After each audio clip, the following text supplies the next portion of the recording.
Assalamu alaikum wa rahmatullahi wa barakatuhu. Once again, my dear brothers and sisters.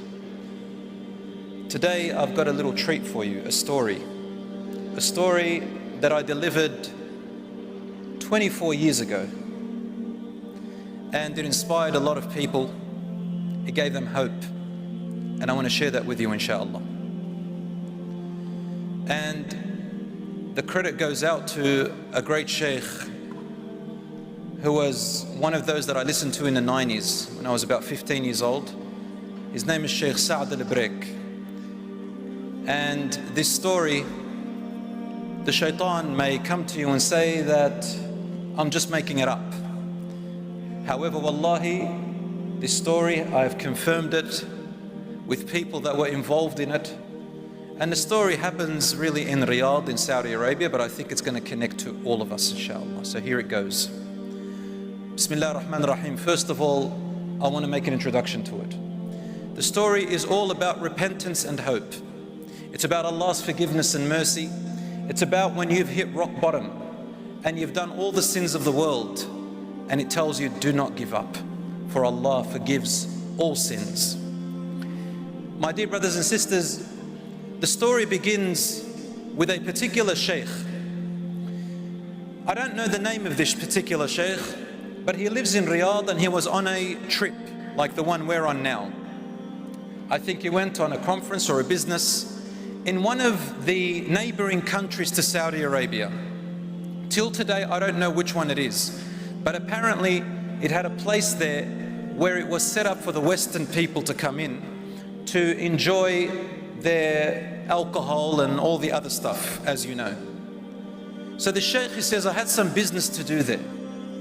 And then after I finished my business, I managed to finish a day before my flight. And then I was extremely tired and exhausted. So I went looking for a place to stay. I didn't know this city. I didn't know what it was like. And I entered a hotel to hire a room. But in that hotel, all I saw was men and women indulging in lustful temptations, drinking wine, music and dancing. I had never seen something like this in my life. And one person who was in there happened to be a Muslim expatriate who was working there. And when he saw me, he said, "Ya Sheikh, please, this is not a place for you. I don't want to see a sheikh who is a role model in this place." He said, "Where am I going to go? And I'm really tired." He said, "Ya Sheikh, you know, you can stay here, but it's not a place for you." So the sheikh says, "I couldn't stay there, I left." I left and I found a park. And in that park there was a bench. So I decided to sleep on that bench, and I didn't care about anything else because I was extremely tired. And then close to about Fajr time, my flight was about to leave at Dhuhr a little bit later, and I decided that maybe I can find a cab, a taxi, or a car to take me to the airport. He said, I took a car to the airport, and in the airport there was a prayer room. I went to the prayer room and I prayed my Fajr.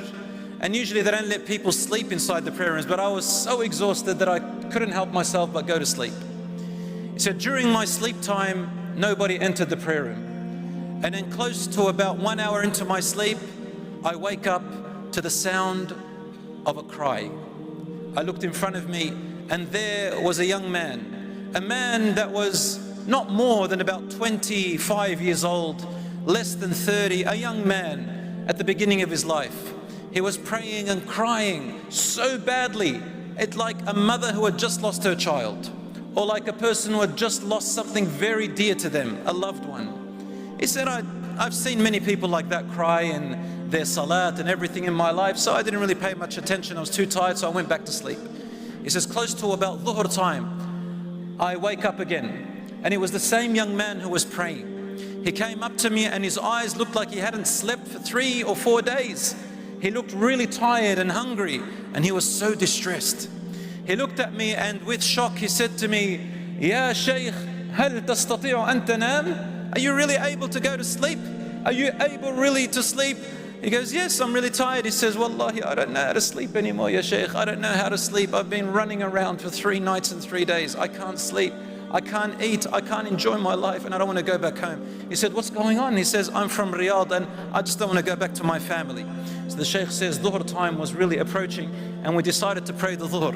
And I said to him, we'll speak after the Dhuhr time, bi'idhnillahi ta'ala. He says, we prayed Dhuhr together, there's just him and I, and no one else joined us. And then after the Dhuhr, I sat with him. I had a couple of hours before I fly. I sat with him, and he said to me, now in this story, we're just going to use the name Ahmed. Ahmed is not the real name, but that's just the name that the Shaykh gives, because he doesn't want to expose him. He said to me, I am a man who is married. I have children, and I come from a very wealthy family. We are entrepreneurs. We don't need to work because our income is passive. We are millionaires, probably even billionaires. We have everything at the tips of our finger. And we have maids, we have workers, we have the best of cars, we have the best of food. Everything that you can imagine, we have it. He said, but as time went on, I got too bored of the wealth and the luxuries, and I thought to myself, isn't there more to life? I want to try something else. Yes, I've got everything, but I want to try something else. And my dear brothers and sisters, this is exactly what the shaitan does. The shaitan comes up to you and says, why don't you get out of your comfort zone? Nothing wrong with that. But then the shaitan says to you, why don't you try something you have never done before? You know how Islam says this is haram and that's haram. Why don't you try something haram for a change? Just have a little taste of it. You don't have to do something big, just do something small. You know, hang around with some of the boys, some of the girls who just probably do something that's a little bit haram, but not too haram. You're not doing anything. Just hang around with them, have a laugh, just have a kickback, you know, just enjoy, and then come back and you're okay. And the shaitan comes and says to you, don't worry, you can go and pray a couple of prayers, it'll wash it away. Some other people, they say, oh, I'll just go and do haram, and the next year I'll do some umrah. The umrah will wash off the sins. This is how we thought. He goes, so ya Shaykh, the shaitan came to me and I thought, I want to get out and do something I've never done before. A little bit of haram, just, you know, little minor sins here and there. He goes, but I couldn't do it because my family was all around me. Everybody knows me. I can't do things where people see me. I've got to, you know, be away from everyone. If I'm going to do any haram, I've got to do it in a way where no one's going to judge me. You know, let my hair down a little bit. Come back, do a bit of umrah, and I'm done. He says, yeah, Shaykh, so then I made up an excuse that I was going on a business trip. I told my wife and my children, and I came to this country that you and I are in. I said, yeah, Shaykh, wallahi, I did not intend to do anything major. Just to do minor sins and return, and Allah subhanahu wa ta'ala forgives. He said, before I knew it, I surrounded myself with some other people who have come from different other countries, Muslims, just like me. You know, they pray, they fast, they do everything, but they've come here for the same reason that I have come. Subhanallah, how the shaitan takes you to these places. And as soon as I surrounded myself with the people who I was looking for to have a little bit of fun, watching them doing the haram, but me just laughing and enjoying it. He said, before I knew it, night after night, day after day, my temptation started to grow. What seemed to be big haram to me began to seem very normal to me. What seemed to be really bad to me, I thought, what's the big deal? Everybody's doing it. And I became numb, ya Shaykh. As my lustful temptations began to grow, I'm away from my wife and my children, and these friends around me making everything look so easy and normal. The peer pressure came to me, and then I took everything really easy. You know that feeling how you feel when you become normalized to sins. He said, day after day, night after night, and then we were surrounded by alcohol. I never drank, ya Shaykh, wallahi. We were surrounded by gambling. I didn't gamble, ya Shaykh, wallahi. And then finally, the women came, and my friends wanted to chit-chat and flirt with them. I flirted a little bit. They flirted with me. And then we began to exchange words night after night, day after day. My friends would go into rooms in hotels and they would come out all happy and excited, and then they would drink. And I'm just smiling and laughing until my temptations began to overcome me. I said, Ya Shaykh, one of the women who sat with me, she was so charming and she was so good. And my lusts and temptations began to rise. And you know, brothers and sisters, in science, in biology, there's something called the prefrontal cortex. I want the young people to know this. This prefrontal cortex here, it grows when you reach puberty. And when you reach puberty, it keeps growing until you're about 25. It's responsible for decision making, for your feeling of morals, right and wrong. It's the rational center. So when that prefrontal cortex is blocked, you no longer think rationally, you think with your desires, you think with your emotions. He says, when my lusts began to grow, and even in science this is true, when your lusts grow and your temptations and your desires, your prefrontal cortex actually blocks itself. It's really used, Allah made it so that when you get married, so you're not shy with your wife and your husband, so things can be easy between you, so that you don't feel too shy when you come together, and you can inshallah reproduce. That's the whole point of marriage inshallah, and more than that of course, love and everything before lusts and temptations. But he said, my prefrontal cortex and everything blocked, and my lusts took over, ya Sheikh. And suddenly, before I knew it, I don't know how I ended up in that room with that woman. And as Rasulullah sallallahu alaihi wasallam said, مَا اخْتَلَى رَجُلٌ وَامْرَأَةٌ إِلَّا وَكَانَ الشَّيْطَانُ ثَالِثُهُمَا. No man or woman ever are in seclusion together except that the shaitan is always their third. Don't ever think that you are so powerful and innocent enough not to fall into temptations. He said, Ya Shaykh, I've never done anything like that before in my life. And then suddenly 1 minute became 2 minutes, and 2 minutes became 5, and suddenly I found myself doing the haram with her, the absolute zina. And Ya Shaykh, I don't know what happened to me. And then after this temporary lustful enjoyment, suddenly it was ended.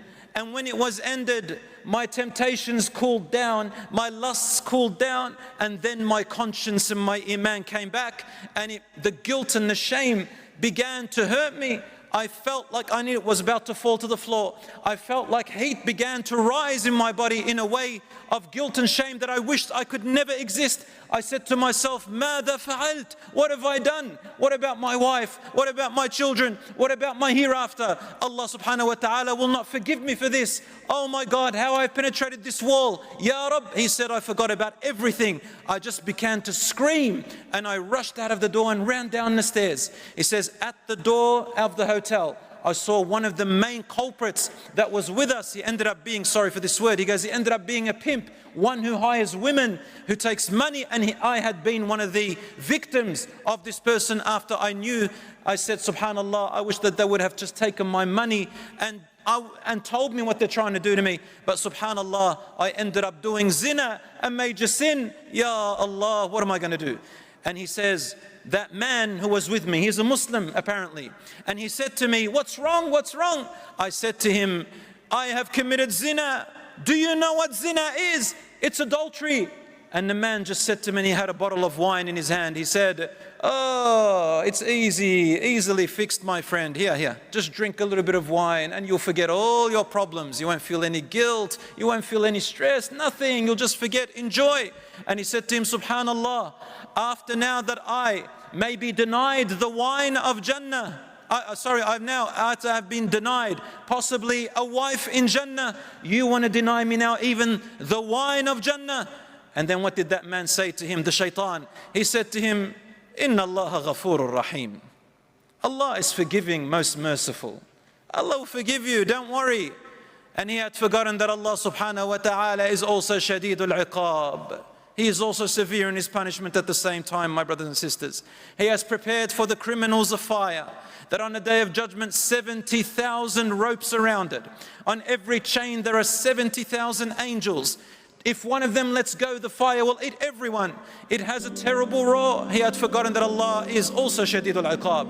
I said to him, the person who was speaking, Ahmed, he said, I pushed him off me and I said, leave me alone. Leave me alone, you've done too much damage. He said, I went out of the hotel, Ya Sheikh, I don't know where I was going. I kept roaming the nights like a homeless person, crying, I can't eat, sleeping in different corners, looking through garbage bags like a homeless person because I don't deserve to be in this world. I became lower than any person, Ya Sheikh. I don't deserve any forgiveness from Allah. The Sheikh looks at him. He goes, I didn't know what to say to him. I said to him, the best verse that I can think of in the Quran. I don't want the guy to hurt himself. There's still hope, inshaAllah.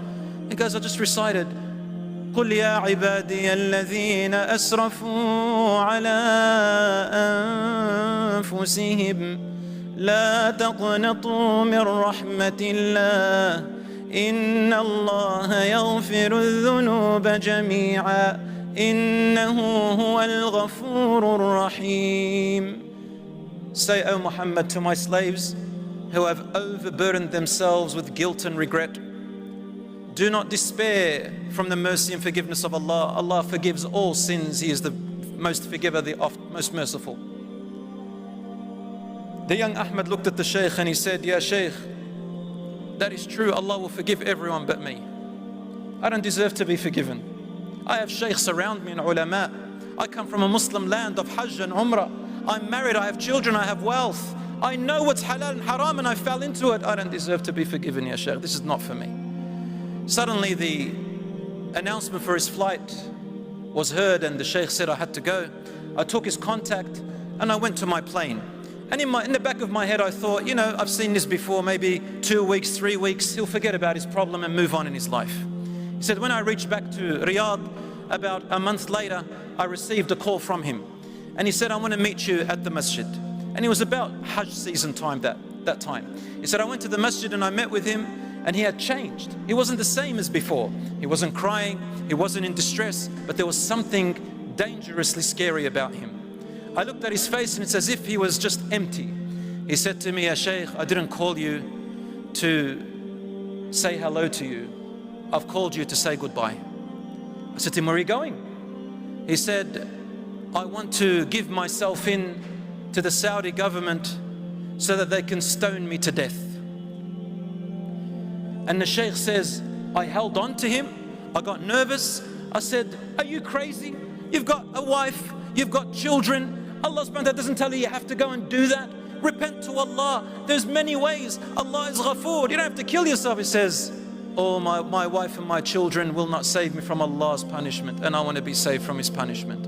Let go of me, Ya Shaykh. I just came to say thank you for trying to help me. Jazakallahu khairan. Before I go into the hereafter. The Shaykh says, I didn't know what else to do. I held on to him. I tried and the man was about to just go. So finally I said to him, Ya Ahmad, listen. Let us go to one of the scholars that you and I respect here, higher than all of us, and we will tell him your story. And if he says to you, give yourself in, I will take you myself. Until finally I came to an agreement with him.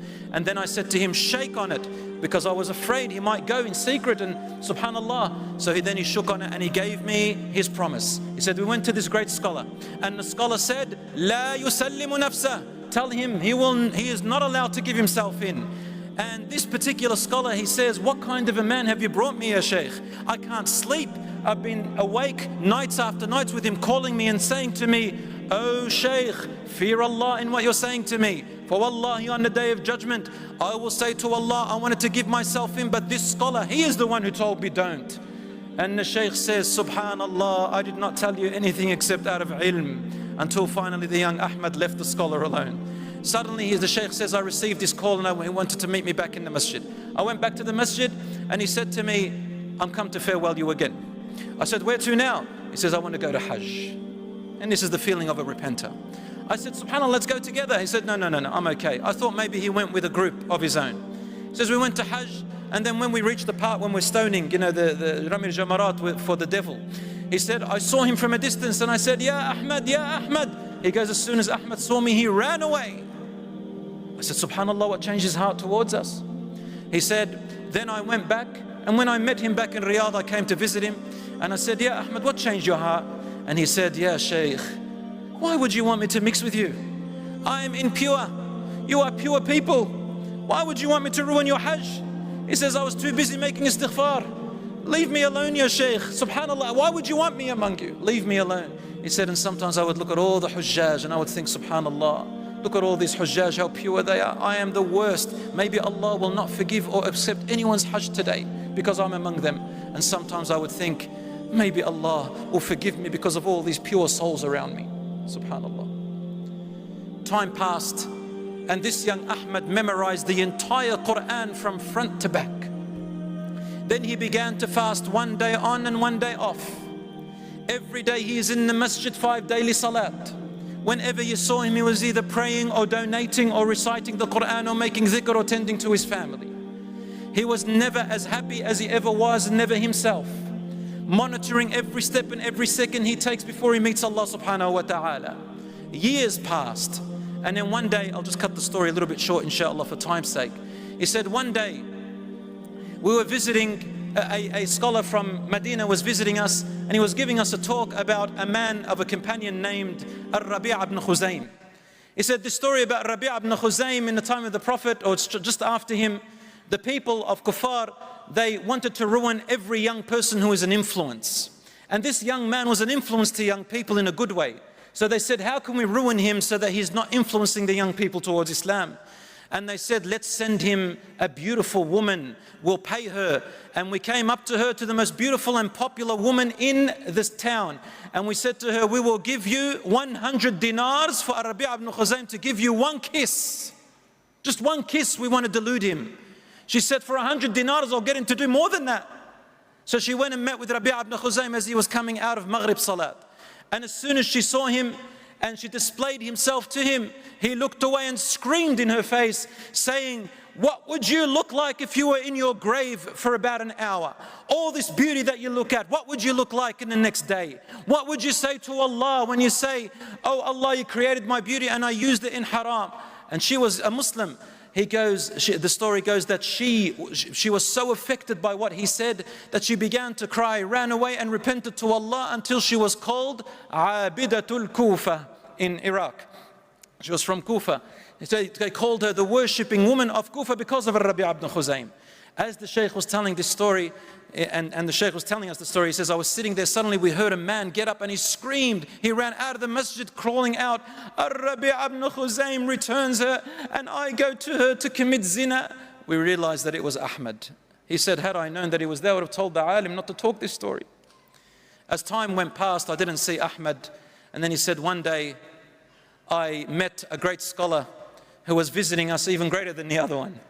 And he was talking to us, and I thought maybe I can ask this Shaykh, this great scholar, finally once and for all to find me a solution for this young man Ahmad. He can't keep walking like this in life with such despair. This is not what Allah said. So the great scholar, he said to him, Shaykh, there is a simple verse in the Quran. You can go and say it to him. He said, which verse? He said, don't you remember in Surah Al-Furqan? Allah says, وَالَّذِينَ لَا يَدْعُونَ مَعَ اللَّهِ إِلَهًا آخَرَ. Those who do not call upon Allah with partners, don't make partners with Allah. وَلَا يَقْتُلُونَ النَّفْسَ الَّتِي حَرَّمَ اللَّهُ. And do not murder a soul that they have no right to murder it unjustly. وَلَا يَزْنُونَ. And those who do not commit adultery and fornication. وَمَنْ يَفْعَلْ ذَلِكَ يَلْقَى أَثَامًا. Whoever does any of these acts will surely meet a terrible chastisement and wrath. وَيَخْلُدْ يُضَاعَفْ لَهُ الْعَذَابِ. Their punishment will be multiplied. وَيَخْلُدْ فِيهِ مُهَانًا. And they'll be placed in hellfire, humiliated and belittled. إِلَّا مَنْ تَابَ. Except he who repents. وَآمَنْ. And renews their faith. وَعَمِلَ عَمَلًا صَالِحًا. And starts to do good deeds to wipe off the bad deeds. فَأُولَٰئِكَ يُبَدِّلُ اللَّهُ سَيِّئَاتِهِمْ حَسَنَاتٍ. For these types of people, Allah will exchange their past sins into good deeds. وَكَانَ اللَّهُ غَفُورًا رَحِيمًا. And your Lord is ever so forgiving, most merciful. He said, I couldn't wait to go to Ahmad to give him this verse. It's the best thing I've ever heard. Why couldn't I have noticed it? He said, I went to the masjid and I found Ahmad reclining on the steps of the minbar as he always does every Maghrib. And it was after Asr. He goes, I entered and there was no one in the masjid. He said, I couldn't hold myself. I entered and opened it and I said, Ya Ahmad, Ya Ahmad. He looked at me and I couldn't hold myself. I said, وَرَتَّلْتُهَا عَلَيْهِ تَرْتِيلًا. I began to sing it. I began to recite it melodiously. I said, وَالَّذِينَ لَا يَدْعُونَ مَعَ اللَّهِ إِلَهًا آخَرَ ولا يقتلون النفس التي حرم الله إلا بالحق ولا يزنون. He goes, when I reached the part where it says يضاعف له العذاب, their punishment will be multiplied. He says, I looked at him as if I had stabbed him with a dagger. He goes, I continued, إلا من تاب وآمن وعمل عملا صالحا فأولئك يبدل الله سيئاتهم حسنات وكان الله غفورا رحيما. He says, when I finished the ayah, Ahmad jumped up. He ran to me, began to hug me. He kissed me on my forehead. He began to cry. He began to smile. And he says, Ya Shaykh, wallahi, I have memorized the entire Quran. And today, wallahi, it is as if I am reading it for the first time in my life. How could I have not seen this verse? Maybe Allah subhanahu wa ta'ala left it for him to raise his level in Jannah, Allahu a'lam. That evening, that Maghrib, the Imam of the masjid was away and they put Ahmad to pray Imam. He goes, he recited Al-Fatiha. And then as he was about to recite a short surah, which surah does he choose? وَالَّذِينَ لَا يَدْعُونَ مَعَ اللَّهِ إِلَهًا آخَرَ. He says when he reached the part إِلَّا مَنْ تَابَ, except he who repents, he burst into tears. He couldn't finish, so he went into ruku' and sujood, and he went up to the second rak'ah. He recited al-Fatiha and tried again. وَالَّذِينَ لَا يَدْعُونَ. And when he reached إِلَّا مَنْ تَابَ وَآمَنَ, he couldn't contain himself. He fell down to sujood, and he could never finish the verse every time he got to it. He said months passed, and it was Ramadan, and suddenly I received a call from his father, the father of Ahmed. He said, please come quickly. I went to visit him, and I knocked on his big door, his palace. And as soon as the father saw me, he burst into tears and began to hug me. I didn't know what was wrong. He said, your brother, your dear friend Ahmed, he gives you his salams, and he went back to Allah last night. I said to him, subhanallah, I didn't know whether to cry for my friend or for his father. He goes, I went in, and it was the janazah, and they had brought the body to the family to farewell the body. He goes, I went inside, and the cover sheet was on his face. I took the sheet off Ahmad's face as his dead body lay there, and I saw a face. I saw a face that was glittering with shining with light. I saw a face that did not leave this world but had gone to Jannah, inshaAllah. I made dua for him and kissed him on his forehead, covered his face, and I sat with his father and said, tell me what happened. He said he had been going through some sickness which he didn't tell you about. And it was Ramadan. He said, last night before Maghrib we were praying together, and I said to him, son, come and make iftar with us. I said, Dad, I feel like staying at the masjid a little bit longer today. I feel something special. Please leave me for another few minutes. So I left him there. And after iftar, he didn't arrive. So I sent his little brother to go and see him. He was about 10 years old. And the little brother returned back crying, Ya abati, akhi Ahmadu la yukallimuni. Dad, Ahmad is not talking. I went to the masjid and I found him reclining on the footsteps of the mimbar, as he always does, and he was barely breathing. I rushed to him with the Quran in his hands, and I lifted his head onto my shoulders. The father says, I looked, and he was trying to say something to me. I came closer and closer because he couldn't make his voice out very well. As he was dying, I knew he was dying, subhanAllah, we called the ambulance. As he was dying, he said, give my salams to the Shaykh. Give my salams to the Shaykh. And that's why I called you, Ya Shaykh, to deliver the amana. He goes, and then suddenly while he was in my arms, his voice changed completely, and he came out as clear as the beautiful stars.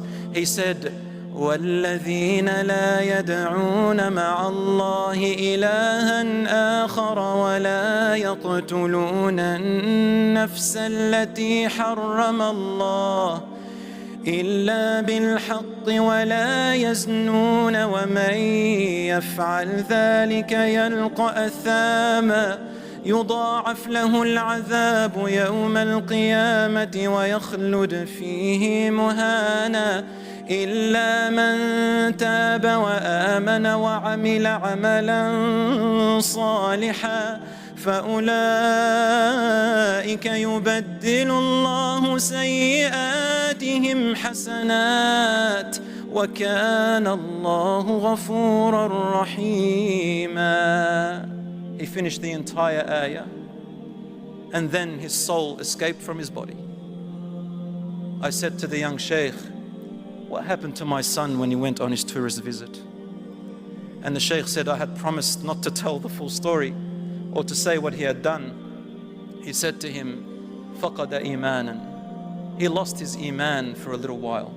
Or he said to him, he lost a friend. As the Prophet ﷺ said, when you do a sin, the iman is like a friend. It hovers above you as you do the sin, and when your sin is over, your iman comes back to make you feel the way you feel, so that you can repent and renew your life. My dear brothers and sisters, inshallah, that you benefit from this talk, that it is hope. No matter how much you have sinned, remember that Allah is Ghafurur Rahim. Allah loves it. He loves it when somebody returns back to Him. Even if you have sinned all your life, no matter what you think about yourself, remember, do not despair from the forgiveness and mercy of Allah. Tonight, my brothers and sisters, tonight pray 2 rak'ahs and say, oh Allah, forgive me. And you will find your entire life changing. I thank you for listening and thank you for having me here, my dear brothers and sisters. I farewell you tonight. I return back to Australia, and I would like to thank the organizers, the volunteers, all your beautiful faces. Wallahi, I felt a comfort and happiness this time round that I haven't felt before, and possibly, inshallah, I can feel, inshallah, that it is your iman. May Allah subhanahu wa ta'ala forgive us all. Thank you. Wa sallallahu ala nabina Muhammad. Wassalamu alaikum.